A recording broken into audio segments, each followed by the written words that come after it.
En las calles tranquilas de Wichita, Kansas, un asesino aterrorizó a la comunidad durante más de 3 décadas. Conocido como el BTK Killer, por sus siglas en inglés, Bind, Torture, Kill, este criminal cometió una serie de asesinatos brutales que dejaron a una ciudad en estado de shock. Pero lo más perturbador no fue solo la violencia de sus crímenes, sino su deseo de jugar con las autoridades y los medios, enviando cartas y mensajes que desafiaban a la policía. Hoy exploraremos la historia del hombre detrás del infame alias BTK, un asesino en serie que combinaba crueldad, inteligencia y una obsesión por el control. Hagamos juntos este viaje a través de los hechos, las investigaciones y el desenlace de uno de los casos más impactantes de la historia criminal moderna. Dennis Lynn Rader nació el 9 de marzo de 1945 en Pittsburgh, Kansas. Creció en una familia de clase media y desde el exterior su infancia parecía normal. Sin embargo, aquellos que lo conocían de cerca notaban comportamientos extraños. Desde muy joven, Rader mostró una fascinación por el control y el dolor. Según sus propias confesiones, comenzó a fantasear con la idea de atar y torturar a personas desde la adolescencia, una obsesión que se intensificó con el tiempo. Los psicólogos forenses han señalado que Rader probablemente desarrolló estos impulsos debido a una mezcla de factores: una crianza estricta, una falta de afecto emocional en su hogar y una exposición temprana a material violento. Durante su juventud, Rader solía espiar a sus vecinos, observando sus rutinas diarias y tomando notas mentales sobre cómo podría dominarlos si quisiera. Estas fantasías eran el preludio de algo mucho más oscuro. Rader se unió a la Fuerza Aérea de los Estados Unidos, donde sirvió durante 4 años.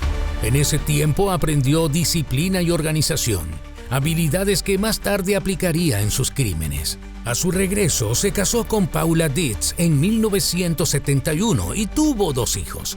Para el mundo exterior, Rader era un hombre común, un esposo, un padre y un miembro activo de su comunidad.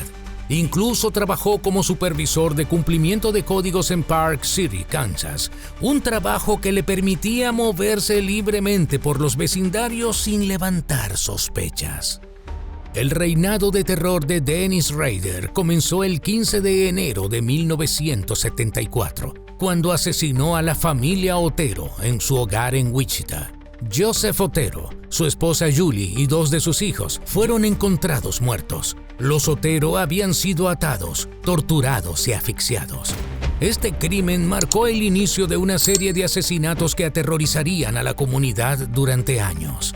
Lo que hace que este caso sea especialmente escalofriante es la meticulosidad con la que Rader planificaba cada crimen. Antes de atacar, estudiaba a sus víctimas durante semanas, aprendiendo sus horarios, sus puntos débiles y cómo podía sorprenderlos. En el caso de los Otero, entró en su casa mientras ellos dormían, asegurándose de que no hubiera escapatoria. Ató a toda la familia, los interrogó sobre sus posesiones y luego procedió a asesinarlos uno por uno. Rader no solo mataba, disfrutaba del proceso. Ataba a sus víctimas, las torturaba y luego las asfixiaba lentamente.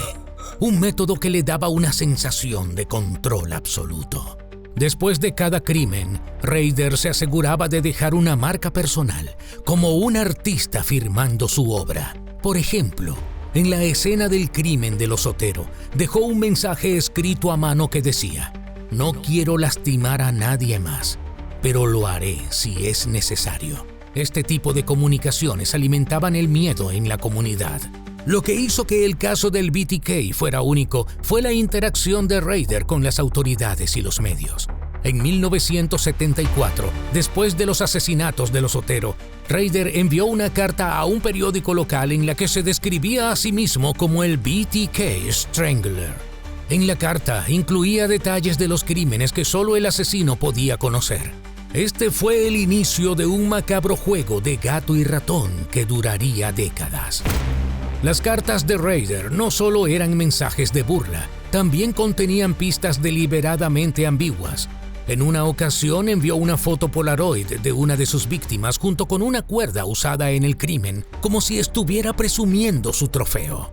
En otra carta, incluyó un poema titulado "Oh, Death, to One's Killer", en el que describía su obsesión por el control y el poder. Estas comunicaciones no solo mantenían a la comunidad en estado de alerta, sino que también desafiaban a las autoridades a capturarlo. La arrogancia de Rader era palpable. Creía que era más listo que la policía y que nunca sería atrapado. Sin embargo, esta misma arrogancia eventualmente lo llevaría a cometer errores fatales. Después de una serie de asesinatos en los años 70, daba la impresión de que Rader había desaparecido. Durante casi una década, no hubo nuevos crímenes atribuidos al BTK. Muchos pensaron que el asesino había muerto o había sido encarcelado por otros delitos. Sin embargo, en 1985, Rader regresó con el asesinato de Maureen Hedges, una vecina de Park City. Este crimen fue seguido por otros, incluyendo el de Vicki Wegerle en 1986. Durante su pausa, Rader continuó viviendo una vida aparentemente normal. Asistía a reuniones comunitarias, participaba en actividades de su iglesia y criaba a sus hijos. Sin embargo, las fantasías nunca desaparecieron. En privado seguía obsesionado por el control y la dominación. Cuando decidió regresar, lo hizo con la misma meticulosidad de antes. En el caso de Maureen Hedges, la siguió hasta su casa, esperó el momento perfecto y luego la asesinó de manera brutal. Pero después de estos crímenes, Rader volvió a desaparecer. Durante casi 20 años, el caso de BTK permaneció en el olvido, hasta que en 2004, Rader envió una nueva carta a un periódico local, desafiando a las autoridades a capturarlo. Esta vez, sin embargo, cometió un error que lo llevaría directamente a la justicia. En 2004, Rader envió un disquete a la estación de televisión local. Lo que no sabía era que el disquete contenía metadatos que lo vinculaban directamente a su iglesia y a su nombre. Las autoridades rastrearon el disquete hasta la Iglesia Cristiana de Cristo en Park City, donde Rader era un miembro activo y un diácono. Este error técnico fue el principio del fin para Dennis Rader. La policía utilizó los metadatos del disquete para identificar su computadora y eventualmente su ubicación exacta. El 25 de febrero de 2005, Dennis Rader fue arrestado en su hogar en Park City. Durante el interrogatorio, confesó los crímenes y proporcionó detalles que solo el asesino podía conocer. Rader fue acusado de 10 cargos de asesinato en primer grado y en 2005 fue sentenciado a 10 cadenas perpetuas consecutivas, lo que significa que nunca saldría de prisión. Lo irónico es que Rader, quien siempre quiso ser visto como un genio criminal, fue capturado por un error tecnológico básico. Esto demuestra que incluso los criminales más organizados pueden subestimar el poder de la tecnología moderna. El caso del BTK Killer no solo dejó una profunda cicatriz en la comunidad de Wichita, sino que también planteó preguntas inquietantes sobre la naturaleza del mal. ¿Cómo un hombre aparentemente normal, un esposo y padre, pudo cometer actos tan atroces? ¿Qué lo llevó a obsesionarse con el control y el poder hasta el punto de convertirse en un asesino en serie? Hoy, Dennis Rader cumple su condena en la prisión estatal del Dorado en Kansas. Sorprendentemente, ha intentado mantener un perfil bajo, escribiendo libros y cartas desde la cárcel. Sin embargo, su legado sigue siendo un recordatorio de que el mal puede esconderse tras una máscara de normalidad. Para las familias de las víctimas, el dolor nunca desaparece.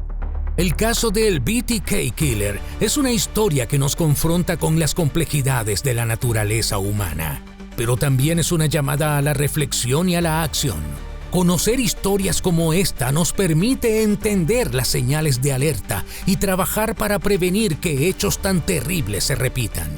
Si te gustó este episodio, no olvides suscribirte a este canal para más historias como esta.